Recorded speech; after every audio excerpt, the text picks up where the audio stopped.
You and Ted are going to make the house shows together for a while after an attack on Superstars, where you took money from Virgil and gave it away to audience members. That's something that you, Ted, and myself all watched on an episode. If people want to go back into the archives, and this is what they used to kind of write you off TV, so you could go and get your neck surgery in the summer of '89.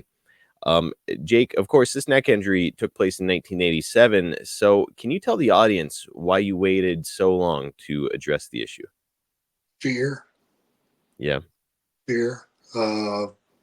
Scared that if I got out of the ring that I wouldn't be able to get back in. Mm. And, things were going so well in 87 to step away from it, man, just seemed, what am I doing? Stepping away from it now. I can't step away from it now. It's too good. Yeah. Things were just too good. So I bared it, and which was a foolish mistake because, I leaned heavily on pain pills and alcohol. Just to get by. Just to get by. And that's not a good thing. What happened because obviously it's like, your body, you were like, you know what, it hurts and it's uncomfortable, but I'm capable of going. And here you are, you're, at WrestleMania 3 in front of 90,000 fans, and you're continuing on for a couple of years. What happened to finally convince you, okay, I need to address this? It just got to the point that I couldn't lift my left arm. Wow. I was cheating in the matches. I'd sling my arm up on the guy's shoulder and tell him to work my arm the rest of the match. That way I didn't have to lift it. I could baby it and everything else. Oh. So I used a little psychology there. Just take the arm. That way I don't have to use it. So thank God I threw punches with my right hand. Now I've got to go back and watch these matches because I would have never even thought that was a consideration. But so, like, you literally couldn't lift your arm beyond the shoulder? No, I couldn't lift it up. Wow. Yeah, it was pretty bad. Was it changing the way that you were like bumping or doing other things in the match too? No, not so much. Not so much.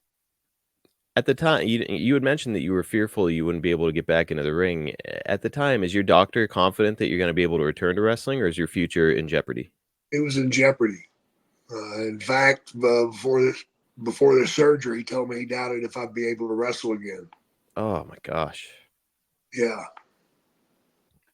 And that's when I told him that he didn't have a fucking clue who I was. And, it's a chemical world, Doc. You don't know what you're talking about. Oh, what's his response to something like that? What are you talking about? And I'm talking about going to Europe and getting some stuff that'll help me. The stuff being steroids? Yeah. Yes. Yeah. And that's what I did. I went to Europe and came back with quite a bit. And that's when Vince told me that he didn't want no 290-pound snake, which really pissed me off because I was in the best shape of my life. He saw you starting to beef up and he wanted you to dial it back. Right. Obviously you've been, lifting weights and hitting the gym for a while up to this point. Now it's your first time, presumably, on steroids. Like how? I've never taken steroids. I would guess that most of our listeners haven't. What's it like the difference when you're lifting on steroids versus before? It turns you into an animal. Yeah, it really does. You hunger for lifting. That's all you want to do is lift. If you guys go back and look at Jake's promo photos from like 1986 versus 89 into probably like right around 90, 91, you can see a major difference in like the size of your shoulders, chest, stuff like that. That's where I gained it. While you're sidelined with the neck injury, DiBiase built a program and he's targeting you in his promos and interviews. One memorable promo from a July Superstar stands out as DiBiase talked about how he ended your career and broke out a golden neck brace. So you would fire back telling fans that your return was imminent, though. So You aren't sure going into the surgery if you're going to be returning, but WWF is kind of hedging their bets that like if Jake is going to come back and work for us. I mean, what are you telling Vince whenever you're going into the surgery as far as what your doctor had to say? I'll be back. There was no doubt in your mind. Yeah. Yeah. So to you, even if it's like stiff neck or whatever, I'm coming back and I'm working and I'm taking bumps no matter what. I'll be back. Wow. Well, yeah, they are talking about you a lot on TV. And at this time, Jake, I think it could be argued that your star had never been shining more brightly than it was at this time, 1989. You were a really big part of the WWF presentation. Obviously, you and the Snake are all over the place, toys and action figures, thermoses. At the same time, Hulk Hogan is working on No Holds Barred and clearly eyeing a future in Hollywood. So I say all that to say Vince absolutely did not want to lose you during this time. While you're recovering, is the office kind of regularly checking in on you? Yeah, they did. Yeah. And how would you describe your recovery from neck surgery? I would guess most of us will never deal with it. Well, basically, I would wake up in the morning and drink a cup of coffee, take a shot of steroids, Hmm. and go to the gym. That was it. I'd eat a couple Percocet for the pain, and I'd go to the gym for 3 hours. Are you like restricted in what you can do coming off surgery, or are you just right back into the action? Back into it. Wow. I didn't, Any I didn't take any direction from the doctor at all. I just did what I felt like I could do.